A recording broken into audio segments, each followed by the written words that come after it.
जब मेरी एंगेजमेंट हो गई तो पता चला कि मेरे पतिदेव परम भक्त हैं आचार्य श्री के। तब थोड़ा बहुत सुना। फिर जब मेरी शादी हुई तो मुझे मुंह दिखलावनी में मूक माटी, जो उनका साहित्य है जिसपे बहुत सारी पीएचडी हुई है, वो एक भैया जी जिनका इन्होंने नाम लिया है 10 प्रतिमाधारी थे, उन्होंने मुंह दिखलावनी में मुझे वो मूक माटी दी। वो एक अलग बात है कि मैं उस समय बिल्कुल धर्म को जानती नहीं थी। आज जितना जो भी कुछ थोड़ा बहुत जानती हूँ सब कुछ मेरे पतिदेव ने मुझे सिखाया है। मुझे मतलब आहार देना नहीं आता था, चौका लगाना नहीं आता था, मतलब मैंने कुछ भी नहीं देखा था। तो मन शुद्धि, वचन शुद्धि सब कुछ मेरे हस्बैंड ने मुझे लिख के दिया कि ये सब तुमको बोलना है।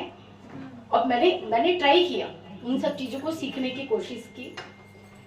फिर पहली बार मैंने आचार्य श्री के दर्शन किए 2003 में, शादी के 10 साल बाद। मैं उनके 2002 में करे दर्शन। फिर मैं जब दर्शन किए तो हम दोनों हस्बैंड वाइफ ने नियम लिया था कि जब भी हम आचार्य श्री के दर्शन करेंगे तो हम कुछ नियम जरूर लेंगे। मतलब आचार्य श्री से बोल के लेते थे आचार्य श्री के सामने।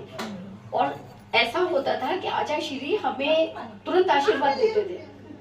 फिर 2005 में मेरी जिंदगी में ऐसा हुआ कि मेरी मम्मी की डेथ हो गई और मेरा भाई यूएसए में रहता था।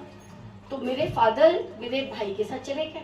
अब मेरा मायका हो गया इंडिया में खत्म, तो अब कहाँ जाऊं। तो फिर हर साल मेरे हस्बैंड मुझे आचार्य श्री के पास लेके जाते। हर साल हम दर्शन करने, वो कहीं बहुत दूर होते थे या बच्चों के एग्जाम है, वो साल तो जरूर छूटता था, अदरवाइज मेरा नहीं छूटा।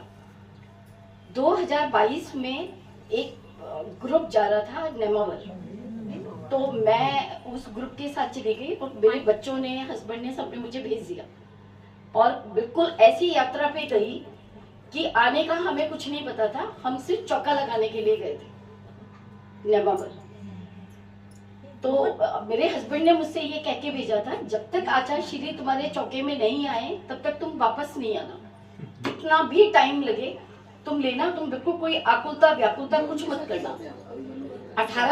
17 दिन निकल गए। 18वें दिन आचार्य श्री, और वहां पे ये पता चल रहा था लोगों के 60 दिन में आचार्य श्री का चौका नहीं, आचार्य श्री का आहार नहीं हुआ। घबराहट हो रही थी, लेकिन इन्होंने मेरे को बहुत हिम्मत दी, बोले टिके रहो वहां पे, कोई प्रॉब्लम नहीं है, यहाँ तुम्हारे बिना सब कुछ चल रहा है। लेकिन 18वें दिन आचार्य श्री हमारे चौके में आ गए और तारीफ की।